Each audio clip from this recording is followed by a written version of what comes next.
আসসালামু আলাইকুম এভরিওয়ান। আজকে আমি আপনাদের সাথে শেয়ার করব কিভাবে কাঁচা আম 1 বছর পর্যন্ত সংরক্ষণ করে রেখে খেতে পারবেন। তেল, ভিনেগার, কেমিক্যাল এবং ডিপ ফ্রিজ ছাড়া আপনার এই কাঁচা আমটি 1 বছর পর্যন্ত সংরক্ষণ করে রাখতে পারবেন।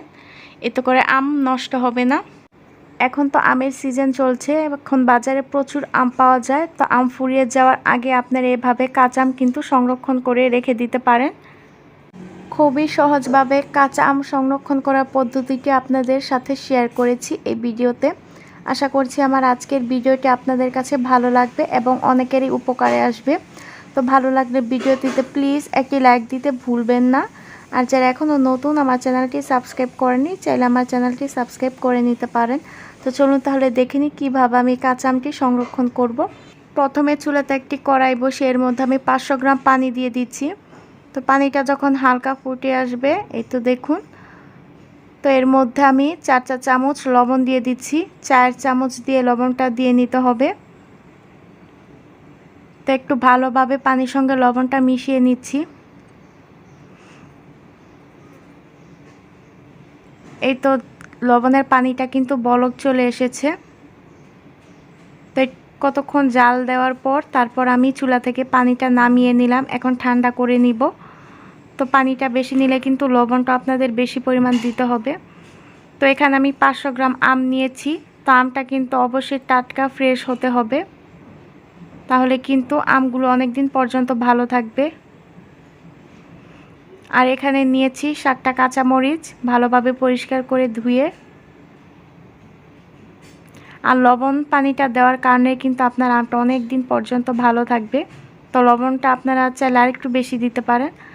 তো এখন আমি আমগুলো পরিষ্কার করে ধুয়ে নিব পানি দিয়ে।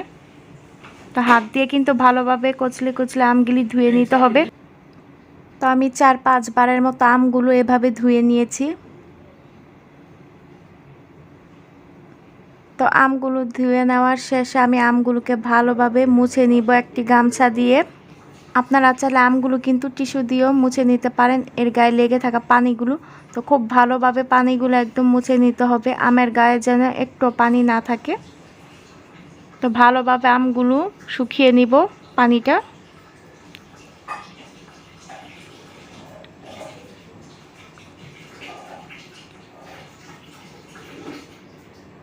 এই তো আমার সবগুলো আম মোছা শেষ। এখন আমি আমটা মাঝখান দিয়ে 2 ভাগ করে কেটে তারপর লম্বা করে কেটে নিব। আর আমের গায়ে যে বিচিটা আছে সেটা কিন্তু আমি ফেলে দিচ্ছি।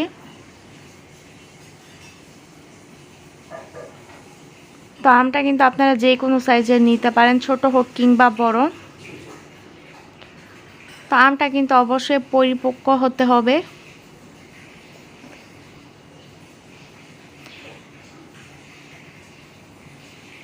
এই তো আমগুলো কিন্তু আমার কেটে নেওয়া হয়ে গেছে। এই তো দেখুন আমের টুকরোগুলো কিন্তু এরকম লম্বাটে হবে।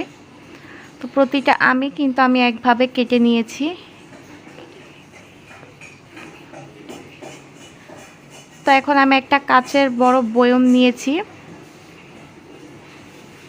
তো এর মধ্যে এখন আমগুলো রেখে দিচ্ছি, একে একে সবগুলো আমের পিস।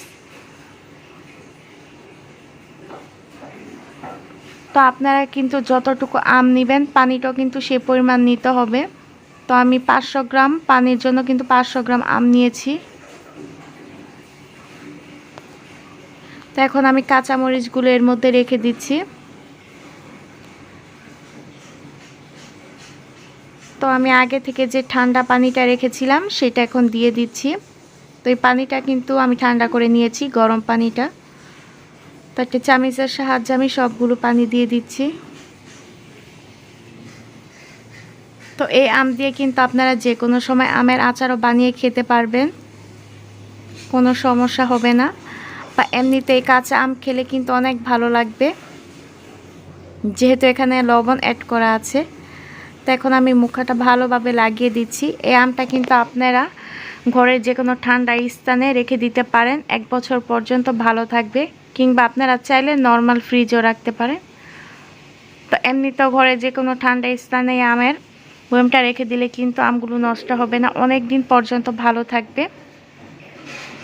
তো আশা করছি আমার আজকের ভিডিওটি আপনাদের কাছে ভালো লেগেছে।